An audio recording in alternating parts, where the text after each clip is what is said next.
The people are now resorting to ingenious yet terrifyingly dangerous ways of getting themselves and their possessions across. As weary residents look on whilst excavators try to dam the river, this is all there is until a reliable and more secure makeshift bridge can be built. This area was the economic heart of the town, its main market area, with a high road that connected it to other cities. Businessmen were left to look on all they'd lost. This is my shop. These two brothers showed me the remains of their antique and precious gem shop. And Shtakyama owned a hotel that too has been lost to the floods.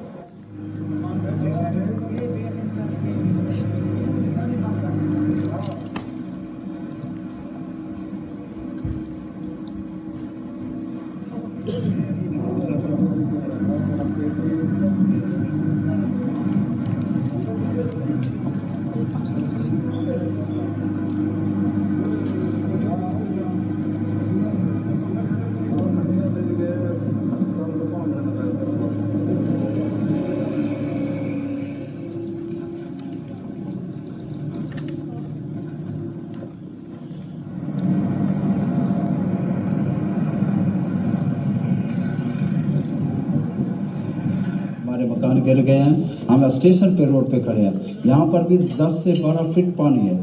यहाँ अपनी मदद आपसे है, किसी ने हमारे पास rescue नहीं किया, न मदद नहीं किए, हुकूमत की तरफ से खास तौर पर कुछ भी नहीं दिया गया है। पानी को तो मकानात गिर गए, इंसान मर गए हैं, इंसान।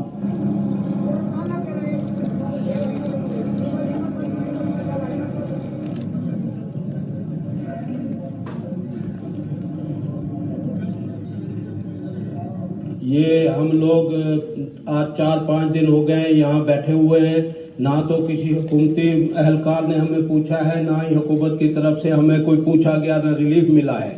हमारे बच्चे भूख से मर रहे हैं और हमारे मवेशी भूख से मर रहे हैं, बीमारी फैली हुई है, मच्छर हैं, कोई भी नहीं आता कभी हम लोग कहाँ जाएं।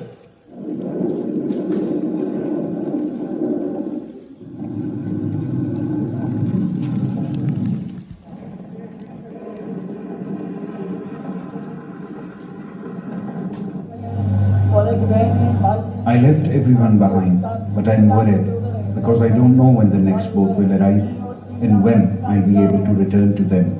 But I have to go and find food for us. We are going hungry. In other parts of Dadin, families who've lost their homes are sleeping on the roadside. Some do not even have tents, let alone food. Let's turn to Pakistan now, where there are now fears of acute food shortages after the series of devastating floods have led to just over 1,200 deaths. Pakistan's climate change minister said the floods have destroyed 45% of Pakistan's croplands. Pakistan is a hugely agricultural country. Much of our labor goes into the agricultural sector, and 40% food insecurity has set in because food production, and particularly crops such as rice and wheat, are impacted. We used to export all these commodities, and now we're importing them to feed our population. Well, let's talk to our correspondent Tahab Asghar, who's in Islamabad. And Tahab, I know you're in Islamabad now, but you have been to some of the worst affected areas. There are so many emergency appeals going out for help from around the world. What is the latest on any progress in getting help? Well, the appeal is going on, but the problem is that people are still complaining, actually, who are suffering from the flood. They're complaining about the fact that they're not getting relief work. And on the other hand, the government is saying that we're trying to provide every kind of relief to people. But the current situation is that they're also saying that we want to rescue people first, and then we want to provide them relief. But I have traveled to South Punjab, and what I witnessed that I visited Kohe Suleiman range, and when I went there, I went with the administrative people there, because it is quite difficult for a common man to reach there. So the private NGOs and the private people, they are also unable to reach there. So I went with the administration people. When I went there, the people who were suffering from the flood, they actually told me that we got, for the first time, we're getting relief after 27 days. The ways were blocked and roads have been destroyed. And the problem there was that is quite a hilly area, so they were facing floods and landsliding. So they destroyed, their houses are completely destroyed. They're sitting under the sky. I spoke to a woman who actually told me that I just want tent.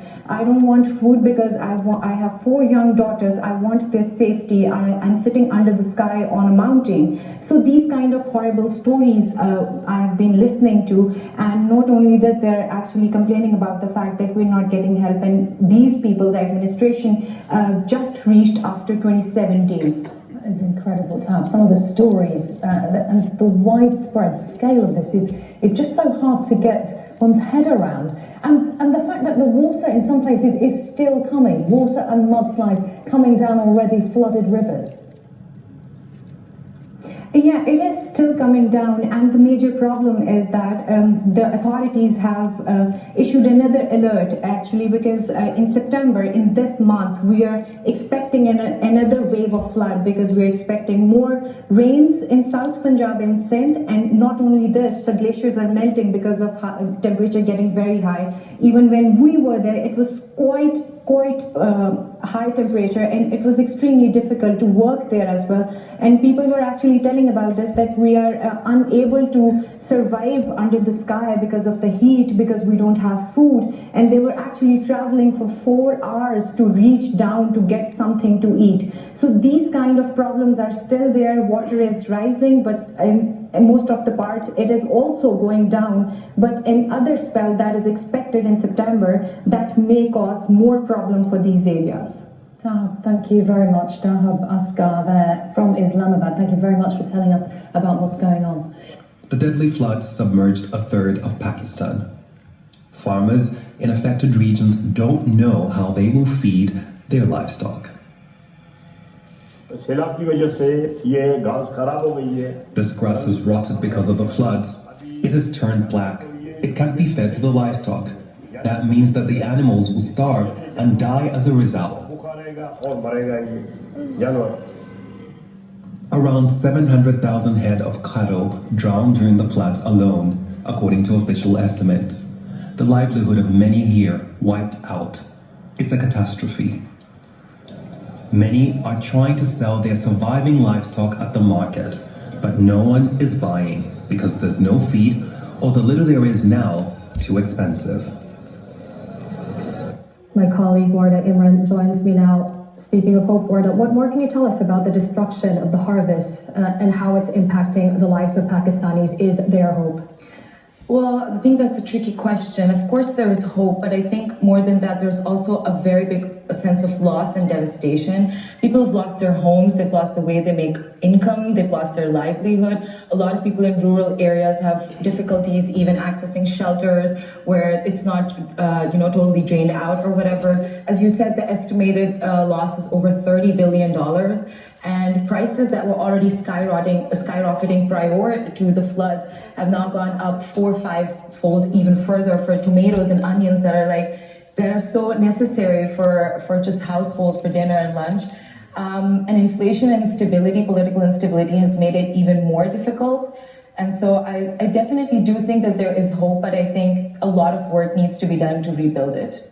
So a confluence of factors there, but I wanted to zoom in on the agricultural industry. What has the catastrophe meant for Pakistan's agricultural industry? Well, so Pakistan is mainly driven by agriculture. So a lot of the times, you know how you assess how an economy is doing, you assess that with agriculture with Pakistan. And wheat is our main staple crop, and agriculture is over 19% of the GDP and employs almost 40% of labor. So as you can tell, that's a really important sector, and a little change, and this is huge, but even a little change can have devastating impacts on the way people move. And so when agriculture is impacted, the economy is going to have a hit. Most people in Pakistan live along the Indus River. It runs from the north to the south and is an area prone to severe monsoon flooding. But this year's monsoon rains are unprecedented, affecting all 4 of the country's provinces. If we look at how many homes have been damaged, this shows which districts are the worst affected. The darker areas have the greatest damage. Up to 130,000 homes have been damaged in these different districts. Now, satellite imagery shows the extent of the flooding. On the left here, villages along a section of the Indus River. That was back in March. This is the same location now. Look, completely submerged. And that's why the Navy has been brought in to help these remote rural areas.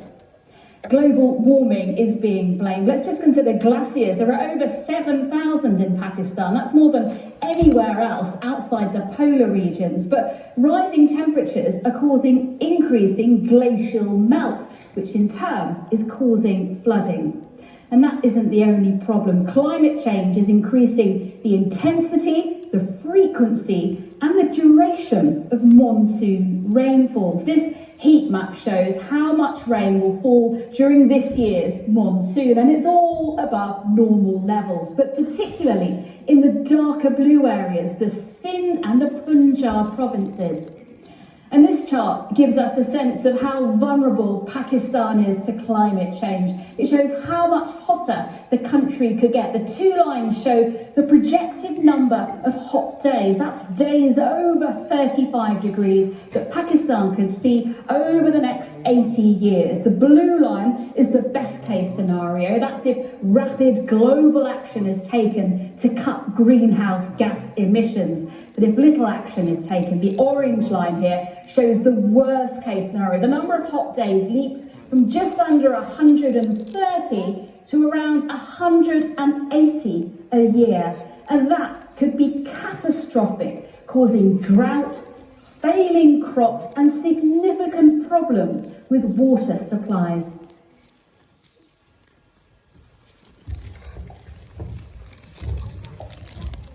तो ये